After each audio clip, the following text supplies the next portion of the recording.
Real talk, just rap pack. Besides that, nobody I trust. Back again like I never left. Young Sinatra, that's to the death. We turned up till we go deaf. Rap pack to my last breath. I cut records like Kid Cudi. Day and night, that's all the time. From the underground to the mainstream, my same team get all the shine. They wanna be, but I never knew. I just keep the peace and get revenue. Stay true, they never do. Cut all ties, I sever. These rappers like women, that's off of they pill. We keeping it real, but they flow as a... Hey guys and gals, welcome back to Caffeinated Comic Books. I am your host, the king of caffeine, monarch of the mocha, and ruler of the roast. I'm a great big Flash, Spidey, and Miss Marvel fan. No, not this wannabe elongated man idiot.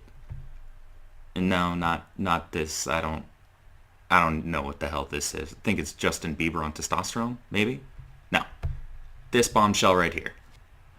But today, we are talking about a little lady by the name of Brie I Hate White Man Larson. Now, just the title of this video kind of says it all, right? Captain Marvel's Brie Larson can't save womankind, but she's doing her best. Holy crap. What the hell does her worst look like? I mean, seriously. And this right here,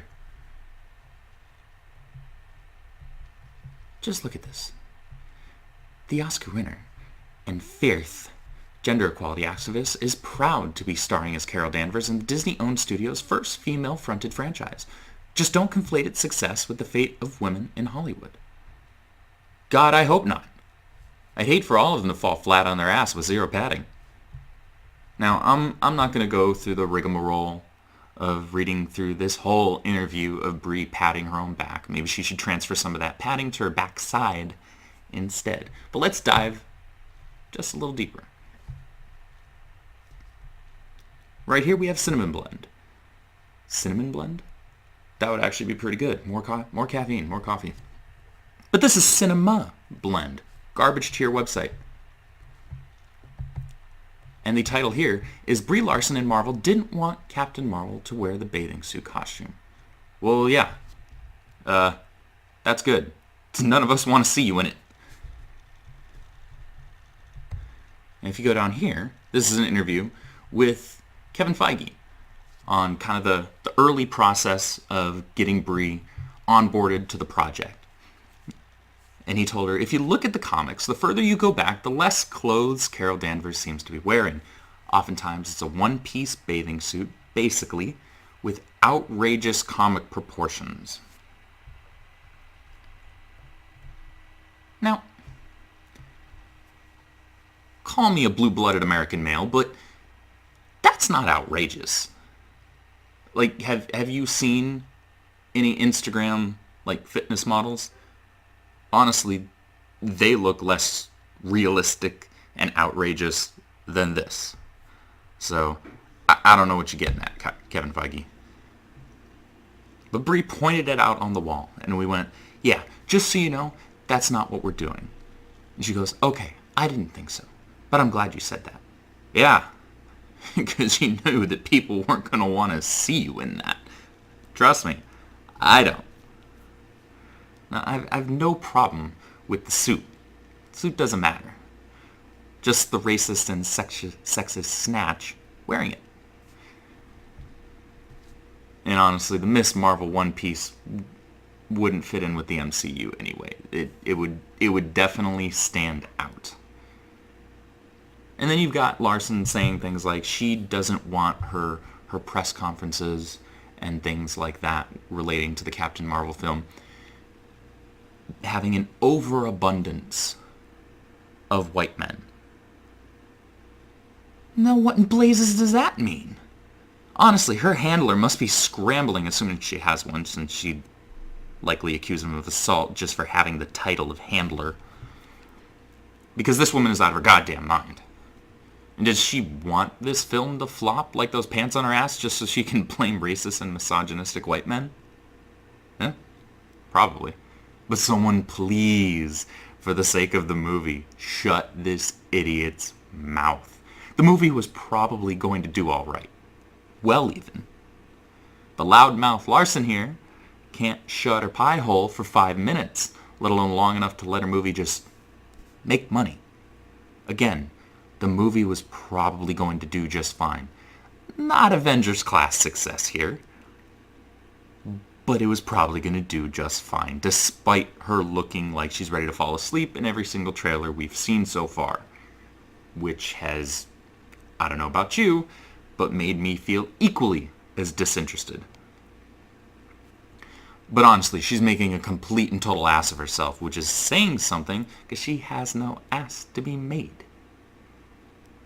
Again, totally fine with her not putting the classic One Piece on. She and I can at least agree on that. I mean, she said she worked her ass off for the movie. I'm inclined to agree. She's not exactly pushing the limits of my belief. Now, Carol Danvers is a character who used to have great depth and used to sell quite well, even by early 2000 standards in comic books. I mean, regularly selling between 40 and, I want to say, 45,000 books each month. Now, not only do her books sell a quarter of that, but she's had her book canceled and relaunched 8 times in the last 5 years. What's the definition of insanity again? Danvers was once an intelligent, charming, charismatic, and bombshell, as you can clearly see here, of a powerhouse character who read entirely differently from other Marvel characters at the time. This made her interesting. Yeah, sorry Larson, there's no way you'd pull this look off even if you wanted to. Now? Well, now we have this guy. We've got the blonde kid with the mullet from Terminator 2. Okay. More Justin Bieber.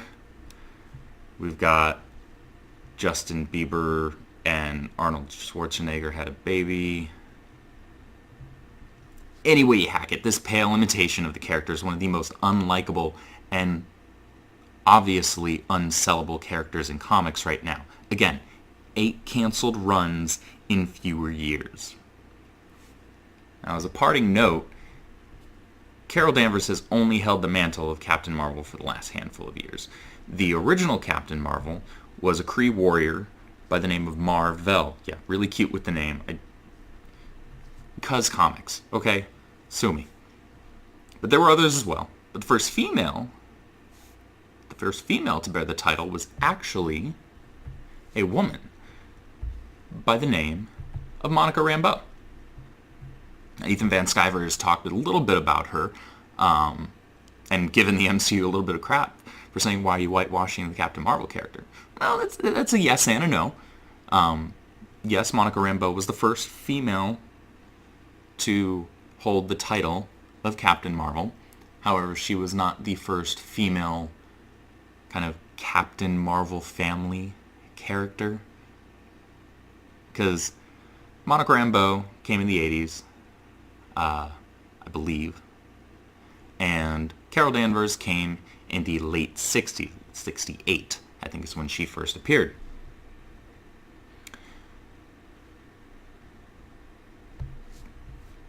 But Ms. Marvel, when she first appeared, was one of very few strong female characters in Marvel Comics at the time, especially important in the climate of that decade and the one it preceded. Now, a long time, we're talking decades, at least in real time here, after Mar-vell died, Carol took up the mantle of Captain Marvel. This was back in 2012, I want to say, written by Kelly Sue DeConnick. Oh boy, that was not a good book. Not a good book at all. But she took up the title of Captain Marvel. Now, I don't actually have a problem with this on paper. On the contrary, I think it's actually a natural progression with Mar-vell deceased for Carol to take up the mantle and title of Captain Marvel. It works. But that's predicated on her being a good character, which sadly she no longer is. Not even close. Again, we've gone from that to that This is early 2000s. This was excellent run. Some great art germ covers. Nice comparison there of Mullet Kid from Terminator 2 and Bombshell Carol Danvers. So this is what we're stuck with right now. Come on, Marvel.